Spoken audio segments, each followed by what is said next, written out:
गेल्या वेळेला आपण 17 लाखाची एक यादी जाहीर केलेली होती. पुढच्या टप्प्यातली कर्जमाफी कधीपर्यंत होईल? आता सोमवारी किंवा मंगळवारी 6.5 आपली यादी पडणार. सर, गेल्या वेळेला काही अडचणी शेतकऱ्यांच्या समोर उभ्या ठाकलेल्या होत्या, त्याचं निवारण करण्यात आलेलं आहे का? आणि विशेषतः मृत शेतकरी जे आहे त्या शेतकऱ्यांना त्यांचा पण समावेश याच्यामध्ये आहे? एक तर जे वारसदार आहेत त्यांचे आम्ही याच्या पूर्वीपासूनच तसं बँकेला कल्पना दिल्या होत्या आणि ते काम आमचं चालू आहे आणि त्यांना देखील त्यांच्या वारसाला कर्जमाफीचा फायदा होईल. सर, 13,000 शेतकऱ्यांच्या त्रुटी त्यांच्या अकाउंटमध्ये काढण्यात आलेल्या होत्या.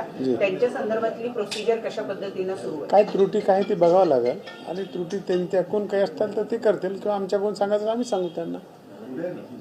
इथं आम्हाला सगळे शेतकरी महाराष्ट्रातले आम्हाला ह्या कर्जमुक्तीचा फायदा द्यायचे.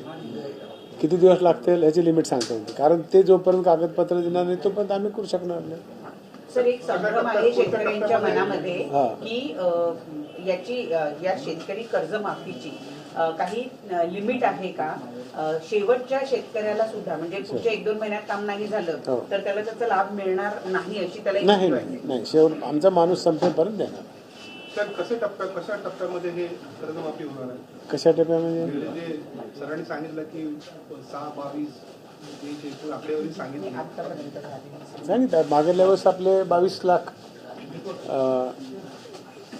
20,60,000 32 लाख 32 लाखामधले 17 लाखाची पहिली यादी केली.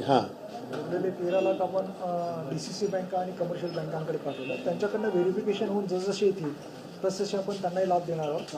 17 लाखपैकी आजपर्यंत सरांनी सांगितलं त्याप्रमाणे 12,80,000 लोकांचं KYC व्हेरिफिकेशन झालेलं आहे. त्यामुळे आता 6.5 लाख शेतकऱ्यांच्या अकाउंटमध्ये सरांनी सांगितलं त्याप्रमाणे सोमवारी किंवा मंगळवारी आपण पैसे त्यांच्या अकाउंटला वर्ग करू आणि संपूर्ण प्रक्रिया अतिशय पारदर्शक पद्धतीने चालू आहे. जवळजवळ 50,000पेक्षा जास्त मयत शेतकरी आहेत. त्यांच्या वारसांच्या नोंदी घेण्यासाठी आम्ही ड्राईव्ह घेणार आहोत. महसूल, कृषी आणि सहकारी विभाग एकत्र ड्राईव्ह घेणार आहोत.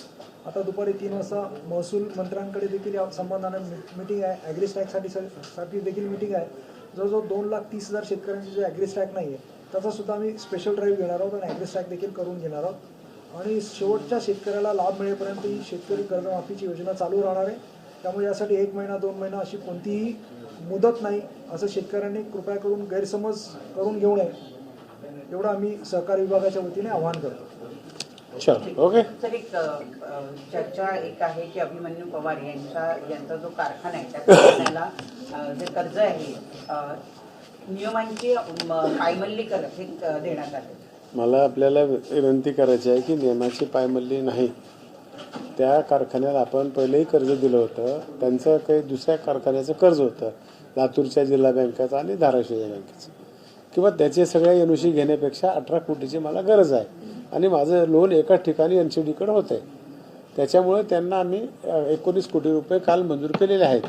का केले तर तो भूकंपग्रस्त भागातला कारखाना आहे, मराठवाड्यातला आहे, दुसरी काहीतरी इंडस्ट्री येत नाही, रिकव्हरी चांगला आहे. एखादा माणूस पुढे येऊन जर करत असेल तर त्याला मदत करणं कॅबिनेटचा निर्णय आहे.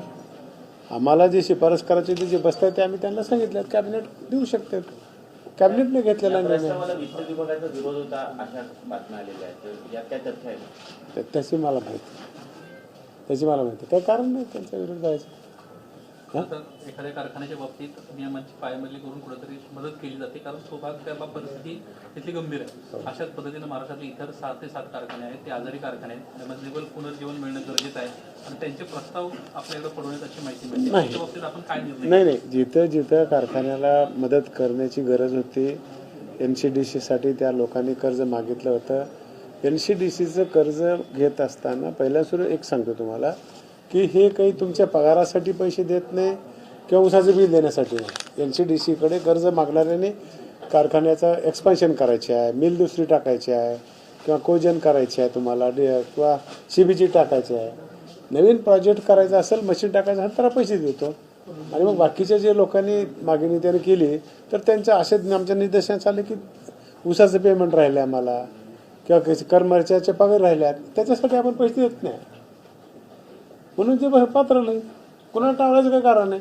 तुम्ही म्हणलात की तुम्ही सगळे पक्षाच्याच लोकांना दिलात, तुमचा प्रश्न होता. आता उदाहरण माहिती आहे मला, माझ्या लातूरमध्ये काँग्रेसचा कारखाना आहे, मारुती महाराज कारखाना आहे. त्याला गरज होती, कारण तोच त्याच तालुक्यात आहे. त्या तालुक्यात दुसरं काही काम सोर्स नाही आहे, MIDC नाही आहे, म्हणून त्या मारुती महाराज कारखान्याला देखील त्या ठिकाणी आपल्या NCDCचं कर्ज दिलं त्यांना. हां, कधी तो आमच्या त्या अभिमन्यूचा आहे का माझा आहे? काँग्रेसचा आहे. आपण असं आवड निवड करत नाही. NCDC कडून आलेले जे पैसे आहेत त्याचा कुठेतरी दुसरीकडे वापर केला अशा काही कारखान्यांच्या तक्रारी आल्या, म्हणून एक समिती स्थापन करण्यात आली होती. त्या समितीनं अहवाल दिला आणि ताशेरे देखील उरलेले. ते अहवाल पुन्हा एक समिती नेमली अशी एक माहिती NCDCने तपासणी केली होती, काही लक्षात आलं आणि त्याच्यानंतर आम्ही देखील ते सूचना केल्या. नमस्कार शेतकरी मित्रांनो, शेतकऱ्यांसाठी महत्त्वाची अशी बातमी आलेली आहे. शेतकरी मित्रांनो, तुम्हाला सर्वांनाच माहिती आहे की राज्य सरकारने निवडणुकीपूर्वी शेतकऱ्यांचा सातबारा पुरा करणार अशी घोषणा केलेली होती. परंतु शेतकऱ्यांचा सातबारा पुरा न करता शेतकऱ्यांना 2 लाख रुपयांपर्यंत कर्जमाफी देण्याचा निर्णय घेतलेला आहे. यावरच आपले